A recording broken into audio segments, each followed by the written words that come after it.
சகோதர சகோதரிகளே, நம் அனைவர் மீதும் ஏக இறைவனுடைய அமைதியும் கருணையும் உண்டாகட்டுமாக என்கிற உயரிய பிரார்த்தனைகளோடு பாலஸ்தீனத்தில் ஆரம்பித்த இஸ்ரேலிய ஆக்கிரமிப்பு ராணுவத்தினுடைய யுத்தம் ஈரான்ல முடிவுறுகிற நிலையை நம்ம பார்க்க முடிகிற அதே நேரத்தில் பாலஸ்தீனத்திலும் தோல்வி, லெபனானிலும் தோல்வி, ஈரானிலும் தோல்வி என்கிற நிலையில் இப்பொழுது எப்படியாவது அமெரிக்க ஈரான் ஒப்பந்தத்தை சீர்குலைத்து விட வேண்டும் என்பதில் இஸ்ரேல் மிக தீவிரமாக ஈடுபட்டு வருகிறது. அதிலும் குறிப்பாக இஸ்ரேலுக்கும் அமெரிக்காவுக்கும் இடையிலான ஒரு மோதல் போக்கு ஆரம்பித்திருப்பதை நம்ம பார்க்க முடியும். இஸ்ரேலிய ஊடகங்கள் முழுவதுமாக அமெரிக்காவினுடைய அதிபர் டொனால்ட் ட்ரம்பையும் துணை அதிபராக இருக்கிற ஜேடி வான்ஸையும் சாதாரண பாஷையில் சொல்றதா இருந்தா கழுவி ஊத்திக்கிட்டு இருக்கிறாங்க அப்படின்னு புரிஞ்சுக்கிறேன்னு அந்த அளவுக்கு கடுமையாக திட்டி தீர்த்து கொண்டிருக்கிறார்கள். இவ்வளவு காலமாக உங்களை நம்பினோம், கைவிட்டுட்டீங்க, துரோகம் பண்ணிட்டீங்க என்கிற வார்த்தைகள் தற்பொழுது இஸ்ரேலுக்குள்ள ரொம்ப அதிகமாக பேசப்படுகிற வார்த்தைகளாக இருக்கிறது. ஏன்னா அடுத்தவனுக்கு துரோகம் செஞ்சு செஞ்சு செஞ்சு வாழ்நாள் முழுவதுமே பழக்கப்பட்டவங்களுக்கு திடீர்னு அவங்களுக்கு ஒரு துரோகம் ஏற்படும் போதுதான் அந்த துரோகத்தினுடைய வழி தெரியும். அது மாதிரி இவ்வளவு காலமாக அடுத்தவர்களுக்கு, அரபு நாடுகளுக்கு, காசாவுக்கு, லெபனானுக்கு, இந்த மாதிரி ஆட்களுக்கு எல்லோருக்குமே துரோகம் செய்த யூதர்களுக்கு, ஜியோனிஸ்டுகளுக்கு, இஸ்ரேலியர்களுக்கு முதல் தடவையாக அமெரிக்கா துரோகம் இழைத்திருக்கிறது. எனவே அதை அவர்களால் தாங்கிக் கொள்ள முடியாத ஒரு கஷ்டத்திற்கும் துன்பத்திற்கும் இன்னலுக்கும் ஆளாகி இருக்கிறார்கள். இந்த நிலையில தான் இன்றைய தினம் தற்போது இந்த வீடியோ ரெக்கார்ட் பண்ணப்படுகிற நேரத்தில் சுவிட்சர்லாந்தில் அமெரிக்காவுக்கும் ஈரானுக்கும் இடையிலே பேச்சுவார்த்தைகள் நடைபெற்று வருகிறது. அதனுடைய தகவல்களை பார்ப்பதற்கு முன்பதாக இன்றைக்கு இஸ்ரேலுக்குள்ள ஒரு முக்கியமான கருத்து கணிப்பீடு செய்யப்பட்டிருக்கிறது. ஜெருசலம்ல செயல்படக்கூடிய ஹீப்ரு பல்கலைக்கழகம் அகாம் நிறுவனத்தோடு இணைந்து ஒரு கருத்து கணிப்பீட்டை மக்களுக்கு மத்தியிலே செய்திருக்கிறார்கள். அந்த கருத்து கணிப்பீடு என்னன்னு கேட்டா, ஈரானுடனான யுத்தத்தில் ஜெயித்தது யார், வென்றது யார் என்பதுதான் இஸ்ரேலிய யூதர்களிடத்தில் ஜெருசலம் ஹீப்ரு பல்கலைக்கழகமும் அகாம் நிறுவனமும் மேற்கொண்ட கருத்து கணிப்பாக இருக்கிறது. அந்த கருத்து கணிப்பிலே மிக தெளிவாக ஈரானுடைய யுத்தத்தில் ஈரான் ஜெயித்து விட்டது அப்படின்னு சொல்லி இஸ்ரேலியர்களே கருத்து சொல்லியிருக்கக்கூடிய செய்திகள் வெளியாகி இருக்கிறது. போரினாலும் அதை தொடர்ந்து அமெரிக்காவுடன் செய்து கொண்ட ஒப்பந்தத்திலும் ஈரான் மேலும் வலுப்பெற்றிருக்கிறது என்று சொல்லி இஸ்ரேலியர்களில் அதிகமானவர்கள் நம்புகிறார்கள் என்று சொல்லுகிறது கருத்து கணிப்பு. அதை தாண்டி இன்றைக்கு ஞாயிற்றுக்கிழமை வெளியிடப்பட்டிருக்கக்கூடிய இந்த கருத்து கணிப்பில் ஜூன் 17 முதல் 20ஆம் தேதி வரைக்கும் மக்களுக்கு மத்தியிலே கருத்துக்களை கேட்டிருக்கிறது இந்த குறித்த பல்கலைக்கழகமும் நிறுவனமும். அந்த அடிப்படையில் கணக்கெடுப்பு பிரகாரம் பங்கேற்றவர்கள் 92.1% பேர் இந்த யுத்தத்தில் ஈரான் வெற்றி பெற்றிருக்கிறது அப்படின்னு சொல்லி தெளிவாக சொல்லி இருக்கிறார்கள். 82.9% பேர் இஸ்ரேலுடைய நீண்ட கால பாதுகாப்பு பலவீனம் அடைந்திருக்கிறது என்றும் சொல்லி இருக்கிறார்கள். ரெண்டுமே ஈரானுக்கு சாதகமானதான். ஈரான் ஜெயிச்சிருக்குது, அதே போன்று இஸ்ரேலுடைய பாதுகாப்பு பலவீனப்பட்டிருக்கிறது என்று சொல்லி இருக்கிறார்கள். இந்த இரண்டுமே ஈரானுடைய வெற்றியை பறைசாற்றுகிறது மட்டுமல்லாம பிரதமர் பெஞ்சமின் நெத்தன்யாகுவினுடைய தேர்தல் தளமாக இருக்கக்கூடிய வலதுசாரி அணியை ஆதரிக்கும் வாக்காளர்களுக்கு இடையே கருத்து கேட்கப்பட்ட நேரத்தில் 93.1% பேர் ஈரான் வென்றதாக நம்பியதாக இந்த கருத்து கணிப்பீடு வெளிப்படுத்தி இருக்கிறது. ஒட்டுமொத்த நாட்டு மக்கள் என்கிற அடிப்படையில் பார்த்தா 92% பேர் இந்த போர்ல ஈரான் தான் ஜெயிச்சிருக்காங்க அப்படின்னு சொல்லி சொல்றாங்க. அதே நேரம் இஸ்ரேலிய பிரதமர் பெஞ்சமின் நெத்தன்யாகுவினுடைய கட்சி இருக்குதுல, அவங்க வலதுசாரியா இருக்கிறாங்க.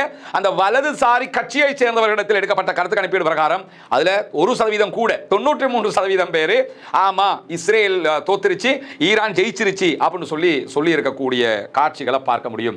உலகமே இன்றைக்கு எதை ஏற்றுக்கொண்டிருக்கிறதோ அதை யூதர்களும் வெளிப்படையாக ஏற்றுக்கொண்டிருக்கிறார்கள். எனவே யுத்தத்தில் மிக தெளிவாக ஈரான் ஜெயித்திருக்கிறது, பேச்சுவார்த்தையிலும் ஈரான் ஜெயித்திருக்கிறது என்கிற செய்திகளுக்கு மத்தியில் தான் தற்போது நடைபெற்று வரக்கூடிய பேச்சுவார்த்தைகளை மிக துல்லியமாக கவனிக்கும் போது ஒரு முக்கியமான செய்தி வெளிப்பட்டுக் கொண்டே இருக்கிறது. குறிப்பாக இன்றைக்கு நிறைய ஆய்வாளர்கள் இது தொடர்பான கருத்துக்களை சொல்லியிருக்கிறார்கள். அதை அல் ஜசீரா சுட்டிக்காட்டுகிறது. அது என்னன்னா, தற்போது ஈரானுக்கும் அமெரிக்காவுக்கும் இடையில ஒரு யுத்த நிறுத்த பேச்சுவார்த்தை ஒப்பந்தமும் நடந்து முடிந்திருக்கிறது. தற்போது டெக்னிக்கல் ரீதியிலான பேச்சுவார்த்தை சுவிட்சர்லாந்தில் நடைபெற்று வரக்கூடிய சூழல்ல தொடர்ந்து ஈரான் லெபனான் வார் தொடர்பாக அமெரிக்காவுக்கு அழுத்தம் கொடுத்து கொண்டே இருக்கிறது. அமெரிக்காவும் லெபனான்ல இஸ்ரேல் சண்டை பிடிக்க கூடாது, நீங்க விட்ரா ஆகணும், பின்னாடி போகணும் அப்படின்னு சொல்லி திரும்ப திரும்ப வலியுறுத்தி கொண்டே இருக்கிறாங்க. இது தொடர்பாக கருத்துக்களை சொல்லக்கூடிய ஜியோ பாலிடிக்ஸ் அறிஞர்கள், ஆய்வாளர்கள் என்ன சொல்றாங்கன்னு கேட்டா, ஈரான் மிக தெளிவாக இஸ்ரேலையும் அமெரிக்காவையும் பிளவுபடுத்துகிறது. இஸ்ரேலும் அமெரிக்காவும் இணைபிரியாத கூட்டாளிகள், வரலாற்று நடிகளும். ஆனா இந்த லெபனான் வார நிறுத்த முடியாது என்று இஸ்ரேல் சொல்லுவது எதிர்வருகிற தேர்தலை கணக்கில் கொண்டு லெபனான் வார நிறுத்தணும்னு அமெரிக்கா சொல்லுவது அமெரிக்காவில் வர இருக்கிற தேர்தல்களை கருத்தில் கொண்டு. ரெண்டு பேருக்குமே தேர்தல் முக்கியமாக இருக்கிறது. எனவேதான் தற்போது இந்த அழுத்தத்தை அமெரிக்கா கொடுக்கிறது. இதனால இஸ்ரேலுக்கும் அமெரிக்காவுக்கும் இடையில ஒரு பரந்துபட்ட பிளவு ஏற்பட்டு கொண்டே வருகிறது. இது எங்கு போய் முடியும் என்கிற கேள்விகள் இருக்கக்கூடிய சூழல்ல தான் இவ்வளவு காலமாக இஸ்ரேல் தான் இது போன்ற சூழ்ச்சிகளை பண்ணும். ஆனா இப்ப அந்த சூழ்ச்சிகளை ஈரான் பண்ணி கொண்டிருக்கிறது இஸ்ரேலுக்கும் அமெரிக்காவுக்கும். அமெரிக்காவினுடைய நட்பை விட்டு இஸ்ரேலை தூரமாக்குகிற வேலையை ஈரான் கனகச்சிதமாக லெபனானுடைய விவகாரத்தில் செய்கிறது. லெபனானில் சமாதானம் வர வேண்டும், தாக்குதல்கள் நிறுத்தப்பட வேண்டும் என்கிற ஒரு தேவை ஈரானுக்கு இருந்தாலும் அதை தாண்டிய இன்னொரு தேவை என்னன்னு கேட்டால் அந்த அழுத்தத்தை கொடுப்பதினூடாக இஸ்ரேலையும் அமெரிக்காவையும் பிளவுபடுத்த வேண்டும். அதை அவர்கள் கனகச்சிதமாக செய்து கொண்டே இருக்கிறார்கள் என்கிற செய்திகளும் இன்றைக்கு வெளியாகி கொண்டிருக்கக்கூடிய காட்சிகளை நம்ம பார்க்க முடிகிற அதே நேரத்தில் இன்றைய நாள் ஈரானுடைய அதிபர் மசூத் பெசக்ஷியன் அவர்கள் தற்போது நடைபெற்று வரக்கூடிய பேச்சுவார்த்தைகள் அதே போன்று அமெரிக்காவோடு செய்து கொண்ட ஒப்பந்தங்கள் தொடர்பாக புதிய சில செய்திகளையும் வெளியிட்டிருக்கிறார். அதிலே அவர் சொல்லும்போது என்ன சொல்றாருன்னு கேட்டா, யுத்தத்தை முடிவுக்கு கொண்டு வருவதற்கான அமெரிக்காவோடு நடத்தப்படுகிற பேச்சுவார்த்தைகள் அதே போன்று போடப்பட்டிருக்கக்கூடிய ஒப்பந்தத்தின் ஒரு பகுதியாக தற்போது ஈரானுடைய சொத்துக்கள் கிட்டத்தட்ட 29 பில்லியன் அமெரிக்க டாலர்கள் அளவுக்குண்டான சொத்துக்கள் உலக அளவில் முடக்கப்பட்டிருக்கிறது. அதிலே 6 பில்லியன் சொத்துக்கள் கத்தர்ல முடக்கப்பட்டிருக்கிறது. ஈரானுக்குரிய சொத்து கத்தர்ல இருக்குது. அதுல 6 பில்லியன் சொத்துக்கள் அது முடக்கப்பட்டிருக்கிறது. அதை உடனடியாக கத்தர் வழியாக விடுவிப்பதாக அமெரிக்கா ஒப்புக்கொண்டிருக்கிறது. ஏற்கனவே யுஏஇல இருக்கக்கூடிய துபாயில் இருக்கக்கூடிய 10 பில்லியனை நாங்க விடுவிக்கிறோம் என்று சொல்லி யுஏஇ அறிவிச்சிட்டாங்க. இப்பொழுது கத்தர்ல இருக்கக்கூடிய 6 பில்லியனையும் விடுவிப்பதாக அமெரிக்க அதிபர் டொனால்ட் ட்ரம்ப் சொல்லி இருக்கிறாரு என்கிற செய்திகளை மசூத் பெசக்ஷியன் அவர்கள் மிக தெளிவாக இன்றைக்கு வெளிப்படுத்தி இருப்பது மட்டுமல்லாமல் புரிந்துணர்வு ஒப்பந்தத்தில் உள்ள அனைத்து விதிகளும் ஈரானுக்கு சாதகமாகத்தான் இருக்கிறது என்பதை வெளிப்படையாகவும் சொல்லியிருக்கிறார் மசூத் பெசக்ஷியன். இந்த பேச்சுவார்த்தைகளின் சாதனைகளே இதை வெளிப்படையாக தெரியப்படுத்துகிறது என்று சொல்லியும் அவர் சொல்லி இருப்பதை நம்ம பார்க்க முடியும். நீங்க பேச்சுவார்த்தையை பார்த்தீங்கன்னாலே நாங்க தான் ஜெயிச்சிருக்கோம்ங்கிறது உலகத்துக்கே தெரியுது அப்படின்னு சொல்லக்கூடிய மசூத் பெசக்ஷியன் அவர்கள் பல விஷயங்களை செய்வதற்கு எங்களுக்கு ஆரம்பத்தில் தடை விதித்திருந்த அமெரிக்க அதிபர் டொனால்ட் ட்ரம்ப் அவர்கள் தன்னுடைய சமீபத்திய பேச்சுவார்த்தைகள் சமீபத்திய நடவடிக்கைகள் மூலமாக அந்த எல்லா தடைகளையும் நாட்டு மக்களுக்காகவும் தேச நலனுக்காகவும் முற்றுமுழுதாக நீக்குவதற்கு ஒப்புக்கொண்டிருக்கிறார் என்று சொல்லுகிறார் ஈரானுடைய அதிபர் மசூத் பெசக்ஷியன். அதில் உள்ள ஒரு வடிவம் தான் கத்தரில் இருக்கக்கூடிய 6 பில்லியன் நிதிகளும் மீண்டும் ஈரானுக்கு கையளிக்கப்படும் என்று சொல்லப்படக்கூடிய செய்தி. அதை தாண்டி சுவிட்சர்லாந்தில் நடைபெற்று வரக்கூடிய பேச்சுவார்த்தைகளால முதலில் அதிருப்தி அடையக்கூடியவர் இஸ்ரேலிய பிரதமர் பெஞ்சமின் நெத்தன்யாகு தான் என்று சொல்லியும் ஈரானுடைய அதிபர் மசூத் பெசக்ஷியன் போகிற போக்கில் ஒரு கிண்டல் மொழியில வார்த்தைகளை வீசக்கூடியதை நம்ம பார்க்க முடியும். உண்மையும் அதுதான். ஏன்னா அமெரிக்காவும் ஈரானும் ஒப்பந்தம் செய்யறதுனால ரொம்ப டென்ஷன் ஆகி தூக்கம் இழந்து வாழ்க்கையை வெறுத்து போய் தற்கொலை பண்ணுகிற லெவலுக்கு போனா கூட சந்தேகப்படுறதுக்கு இல்லைங்கிற சொல்ற அளவுக்கு இருக்கக்கூடிய ஒரு ஆள் யாருன்னு கேட்டா இஸ்ரேலிய பிரதமர் பெஞ்சமின் நெத்தன்யாகு தான். ஏன்னா நினைச்சது ஒண்ணு நடக்கிறது ஒண்ணு. ஈரானை அடிச்சு நொறுக்கி வெண்டுட்டோம்னு சொல்லி காட்டி நாம தான் மத்திய கிழக்கிற வல்லரசுன்னு சொல்லி சாகிற வரைக்கும் நான் இஸ்ரேலில் பிரதமராக இருக்க முடியும், புகழ் அப்படி ஓங்கும்னு நினைச்சா எல்லாமே கீழே போட்டு மிதிச்சு நாசமாகி கடைசியில் அமெரிக்க அதிபரோடைய சண்டை பிடிக்கக்கூடிய நிலைமைக்கு கொண்டு வந்து தள்ளி விட்டாங்கிறது திட்ட தெளிவாக தெரியும் போது இப்ப இந்த ஒப்பந்தத்தை நாங்க செய்யறதுனால ரொம்ப கடுப்பாகி இருக்கிறவரு இஸ்ரேலுடைய பிரதமர் பெஞ்சமின் நெத்தன்யாகு தான் அப்படின்னு சொல்றவரு எங்கள்கிட்ட அமெரிக்கா கேட்டது என்னன்னு கேட்டா அமெரிக்காவினுடைய நிலைப்பாடு நாங்க அணுகுண்டு செய்யக்கூடாதுங்கிறது. இதைத்தான் நாங்க பல ஆண்டுகளாக சொல்லி வர்றோம். நாங்க அணுகுண்டு செய்யலடான்னு சொல்லி வர்றோம். எங்களுடைய மரணித்த தலைவர் ஆயத்துல்லா அலி காமனி என்று சொல்லி காட்டி என்ன சொல்றாருன்னா அவருடைய மார்க்க தீர்ப்பு ஃபத்வாவே என்னன்னு கேட்டா அணுகுண்டு நம்ம செய்யக்கூடாதுங்கிறதா. நாங்க அந்த மார்க்க தீர்ப்பாகவே வச்சுக்கிட்டு இருக்கிறோம். அப்படி இருக்கும்போது இவ்வளவு பெரிய சண்டையை நடத்திட்டு நாங்க அணுகுண்டு வச்சிருக்கிறோம்னு சொல்லி சண்டையை பிடிச்சாங்க. சண்டையை பிடிச்சி திருப்பி வந்துட்டு நாங்க இதெல்லாம் விட்டு தர்றோம், நீங்க அணுகுண்டு செய்யக்கூடாது, அதை எழுதி தாங்கன்னு சொல்லி அமெரிக்க அதிபர் கேட்டாரு. நாங்க அணுகுண்டு செய்ய மாட்டோம்னு நிலைப்பாட்டில் இருக்கிறோமே, அதனால அசால்ட்டா நாங்க எழுதி கொடுத்துட்டோம் அப்படின்னு சொல்லி அழகாக அந்த செய்திகளை ஈரானுடைய அதிபர் மசூத் பெசக்ஷியன் அவர்கள் சொல்லி இருக்கக்கூடிய காட்சிகளை நம்ம பார்க்க முடியும். ஏன்னா நாங்க நிலைப்பாடே செய்ய மாட்டோம்னு இருக்கும்போது எழுதி கேட்டாங்க, எழுதி கொடுத்துட்டோம், வேலை முடிஞ்சு அப்படின்ட்டாங்க. அத்தோட அமெரிக்க அதிபர் டொனால்ட் ட்ரம்ப் அவர் பெட்டியை தூக்கிட்டு போக கிளம்பிட்டாரு அப்படிங்கிற செய்திகள் அவர் சொல்லி இருக்கிறது மட்டுமல்லாம தற்போது சுவிட்சர்லாந்தில் பேச்சுவார்த்தைகள் நடைபெறுகிற இந்த வீடியோவை நம்ம ரெக்கார்ட் பண்ணுகிற தருணத்தில் 80 நிமிட பேச்சுவார்த்தைகளுக்கு பிறகு ஒரு இடைவெளி விடப்பட்டிருக்கிறது உள்கலந்துரையாடல்களுக்காக. ரெண்டு தரப்பும் இருந்து பேச்சுவார்த்தை நடத்துறாங்க. வந்திருக்கக்கூடிய தகவல்கள் பிரகாரம் பாகிஸ்தானுடைய பிரதமர் ஷபாஸ் ஷரீப் இருக்கிறார்.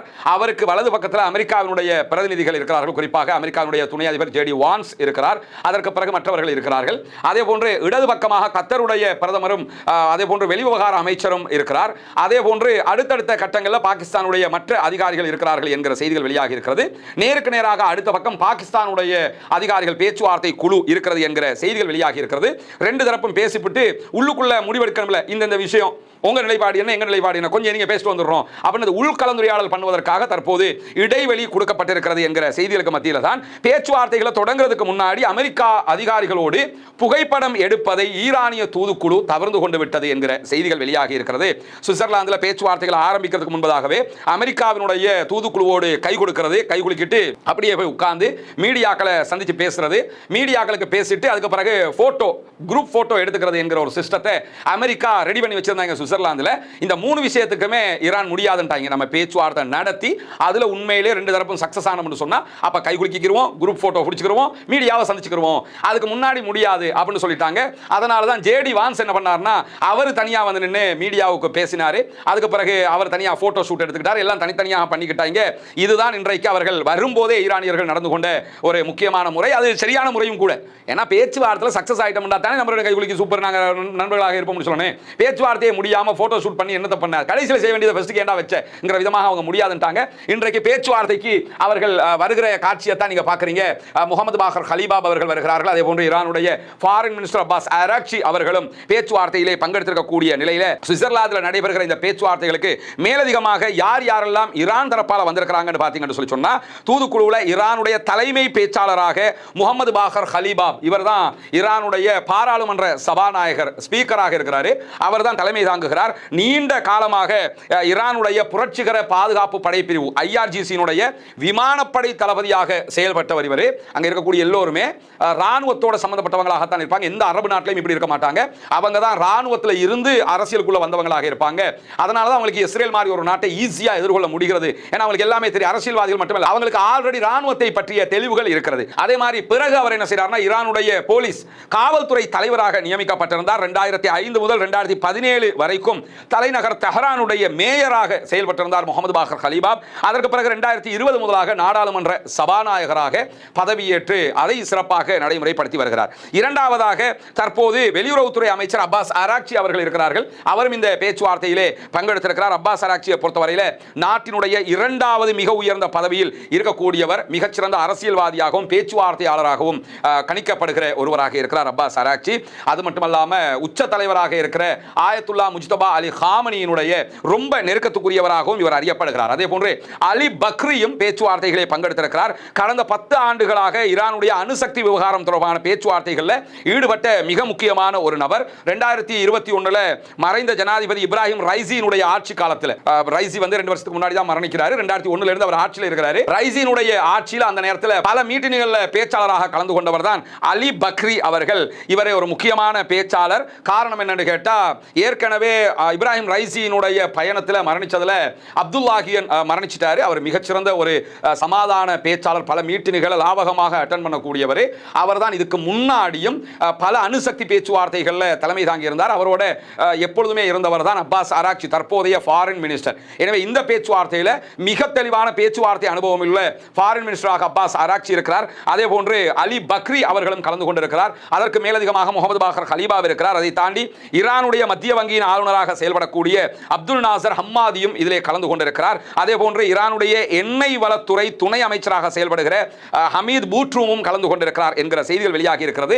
அந்த வரிசையில் நீங்க பாத்தீங்கன்னா ராஜதந்திரம், தேசிய பாதுகாப்பு, பொருளாதார தடை நீக்கம், அதே போன்று வங்கித்துறை, எரிசக்தி, எல்லா துறை சார்ந்த நிபுணத்துவம் கொண்டவர்களும் இந்த பேச்சுவார்த்தைகளிலே பங்கெடுத்திருக்கிறார்கள் என்கிற செய்திகள் வெளியாகி இருக்கக்கூடிய சூழல்ல தான் கை கொடுக்கிறதுக்கு முடியாது, போட்டோ பிடிக்கவும் முடியாது, மீடியாவில் இப்போ உட்கார முடியாது, முடிச்சுட்டு உட்காருவோம் சொல்லி ஈரான் சொன்னதோட அமெரிக்காவுடைய துணை அதிபர் மீடியாக்கள் வந்து பேசினார். பேசும்போது அவர் சொன்ன ஒரு முக்கியமான செய்தி என்னன்னு கேட்டா, முழுமையான பிராந்திய போர் நிறுத்தத்துக்கு ட்ரம்ப் உறுதியோடு இருக்கிறார். இனி யுத்த நிறுத்தம் தான், அதுக்கு ட்ரம்ப் ரெடியா இருக்கிறாரு அப்படின்னு சொல்லி இருக்காங்க. லெபனான்ல யுத்த நிறுத்தத்தை கொண்டு வர்றதுல அதுக்குரிய முயற்சிகள்ல ரொம்ப முன்னேறிக்கிட்டு வர்றோம் என்று சொல்லக்கூடிய ஜேடி வான்ஸ் அவங்க மேலதிகமாக என்ன சொல்றாருன்னு கேட்டா, முழுமையான ஒரு யுத்த நிறுத்தத்தை மத்திய கிழக்குல கொண்டு வர்றதுக்கு நாங்கள் முயற்சி பண்ணி கொண்டிருக்கிறோம். இந்த யுத்த நிறுத்த பேச்சுவார்த்தைகள் கொஞ்சம் கடினமாகத்தான் இருக்கும், குழப்பமாகத்தான் இருக்கும். ஆனா வேற வழியில நம்ம பண்ணித்தான் ஆகணும் என்று சொல்லக்கூடியவர், தொழில்நுட்ப பேச்சுவார்த்தைகள் எல்லா கருத்து வேறுபாடுகளையும் ஒரே அடியில் நீக்க முடியாது. இன்னைக்கு நம்ம பேசிக்கிட்டு இருக்கிறோம், ஒரே அடியில் எல்லாமே முடிஞ்சிராதுங்கிறதையும் புரிஞ்சுக்கிறோங்க. ஆனா வரலாற்றில் முதல் தடவையாக ஈரானும் அமெரிக்காவும் பேச்சுவார்த்தை நடத்துகிறது என்பதே வெற்றிக்குரியதான் இருக்கார். அது உண்மையும் கூட. 2 தரப்பும் பேச்சுவார்த்தைக்கு உட்கார்ந்ததே ஒரு முக்கியமான ஒரு பணியாக இருக்கக்கூடிய சூழல தான் ஹார்முஸ் ஜலசந்தி மூடப்பட்டிருக்கிறது. நேற்றே மீண்டும் மூடிட்டாங்க. அதனால சந்தைகள் வீழ்ச்சி அடைந்திருக்கிறது. குறிப்பாக சவுதி அரேபியா, மத்திய கிழக்கு எடுத்துக்கிட்டா சவுதி அரேபியாவுடைய முக்கிய குறியீடு 0.4% சரிந்திருக்கிறது. அதே போன்று சவுதி அரேபியாவுடைய மைனிங் கம்பெனி 2% சதவீதத்துக்கு சரிந்திருக்கிறது. அதே போன்று சொத்துக்களின் அடிப்படையில் நாட்டினுடைய மிகப்பெரிய கடன் வழங்குனராக செயல்படக்கூடிய சவுதி நேஷனல் வங்கி 0.6 என்கிற சதவிகிதத்துக்கு சரிவை சந்தித்திருக்கிறது என்கிற செய்திகள் வெளியாகி இருக்கிறது. கத்தரில் இருக்கக்கூடிய வளைகுடாவினுடைய மிகப்பெரிய கடன் வழங்குனராக இருக்கக்கூடிய கத்தர் நேஷனல் பேங்க் 0.8 சதவிகிதத்துக்கு டோட்டலாக கீழே விழுந்திருக்கிறது. குறியீடு 0.3 சதவிகிதம் குறைவடைந்திருக்கிறது. அதே போன்று வளைகுடாவுக்கு வெளியில ஈஜிப்தினுடைய ப்ளூ சிப் குறியீடு 0.1 என்கிற அளவுக்கு சதவிகிதம் அளவுக்கு குறைந்திருக்கிறது. இது எல்லாமே நேற்று சந்தை பெரிய உச்சத்தை தொட்டிருந்தது. உடனே ஹார்முஸை மூன்றோம் சொன்னதோட இந்த நிலை உருவாகி இருக்கிறது என்கிற செய்திகளுக்கு மத்தியில் தான் லெபனான்ல மீண்டும் தேவைப்பட்டால் சண்டையிடுவதற்கு எங்களுடைய படைகள் தயாராக இருக்கிறது அப்படின்னு சொல்லி இஸ்ரேலிய ராணுவ தளபதி இயால் ஜமீர் வெளியிட்டிருக்கக்கூடிய செய்திகள் இன்றைக்கு வெளியாகி இருக்கிறது. ஹிஸ்புல்லாக்களோடு மோதுறதுக்கு நம்ம எனி டைம் தயாராக இருக்கணும் சொல்றாங்க. இதே நேரம் ஹிஸ்புல்லாக்கள் வெளியிட்டிருக்கக்கூடிய அறிவிப்பில் நீங்க தயாராக இருக்கிறீங்களோ இல்லையோ நாங்க ரொம்ப தயாராக இருக்கிறோம் என்கிற செய்திகளையும் சொல்லியிருக்கிறாங்க. எனவே லெபனான் மீதான யுத்தத்தை நிறுத்துவது என்பது இந்த பேச்சுவார்த்தையில் ஒரு முக்கியமான அம்சமாக இருக்கிறது. ஆனால் லெபனான் யுத்தத்தை நிறுத்திட்டாலே பெஞ்சமின் நெத்தன்யாஹு காலி என்று சொல்லி அர்த்தம். அதனால தான் அதை சீர்குலைக்கிறதுக்கான ஏற்பாடுகள் அவங்க செஞ்சுக்கிட்டே இருக்கிறாங்க என்கிற சூழல் தான் சற்று நேரத்துக்கு முன்பதாக UKMTO என்கிற ஐக்கிய ராச்சியத்தினுடைய கடல்சார் ஆய்வு மையம் வெளியிட்டிருக்கக்கூடிய அறிவிப்பில் யமனுடைய கடல் பரப்பில் ஒரு பாரிய எண்ணெய் டேங்கருக்கு தாக்குதல் நடத்தி கைப்பற்றுவதற்கு முனைந்த ஒரு போட்ல போன 6 பேர் அவர்களை கப்பலில் இருந்த பாதுகாப்பு படை அவர்களோடு சண்டையிட்டு கப்பலை மீட்டிருக்கிறது. அவர்கள் வெளியேறி இருக்கிறார்கள். தற்போது கப்பல் பாதுகாப்பான துறைக்கு பயணித்துக் கொண்டிருக்கிறது என்கிற செய்திகள் வெளியாக இருக்கு. இது ஹவுதிஸோ அல்லது வேறு யாருமோ செய்த ஒரு வேலை அல்ல. இது சோமாலிய கடற்கொள்ளையர்கள் செய்கிற பணி என்று சொல்லியும் இன்றைக்கு செய்திகள் வெளியாக இருக்கக்கூடிய சூழல்ல தொடர்ந்து இணைந்திருங்கள். சுவிட்சர்லாந்தினுடைய பேச்சுவார்த்தைகள் என்ன விதத்தில் நடைபெறுகிறது, எப்படி முடிவு கூறப்போகிறது என்பதை உடனுக்குடன் உங்களுக்கு கொண்டு வந்து தருவதற்கு தயாராக இருக்கிறோம். இந்த பேச்சுவார்த்தைகள் தொடர்பான மேலதிகமாக உடனடியான செய்திகளையும் உங்களுக்கு தனியான வீடியோக்களாக பகிர இருக்கிற அதே நேரம் ஆக்கிரமிப்புகள் ஓய வேண்டும், ஆக்கிரமிப்பாளர்கள் ஓய வேண்டும் என்கிற உயரிய பிரார்த்தனைகளோடு பாலஸ்தீனம் வெல்ல வேண்டும், பாலஸ்தீனம் வெற்றி பெற்று தனி நாடாக உருவாக வேண்டும் என்கிற பிரார்த்தனைகளோடு ஆக்கிரமிப்பாளர்களுக்கு எதிராக தொடர்ந்தும் ஜனநாயக ரீதியாக குரல் எழுப்புவோமாக. வாஹ்ரதா அல்ஹம்துலில்லாஹி ரப்பில் ஆலமீன்.